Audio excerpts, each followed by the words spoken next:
আপনাদের সবাইকে স্বাগত সিনে গসিপে। Here you go guys, Tolly Tales। দেব নিজের রেস্টুরেন্ট টলি টেলস এর ফার্স্ট অ্যানিভার্সারি সেলিব্রেট করলেন রেস্টুরেন্টের স্টাফ এবং তার বাবার সঙ্গে। চলুন দেখে নেওয়া যাক এই অ্যানিভার্সারি উপলক্ষে দেব নিজের ফ্যানেদের জন্য কি মেসেজ শেয়ার করলেন। Here you go guys, Tolly Tales এক বছর কমপ্লিট করলো। Thanks to you all guys কে তোমাদের জন্য Tolly Tales এক বছর কমপ্লিট করলো, and my staff, I'm very proud of them, my dad who is the owner and everyone over here. So because of them the Tolly Tales is whatever Tolly Tales today. Thank you so much for your love, support and everything.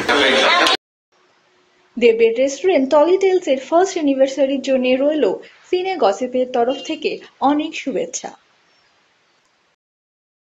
আমরা হলাম সিনে gossip, জুড়ে থাকুন আমাদের সঙ্গে, subscribe করুন আমাদের এই ইউটিউব চ্যানেলটি।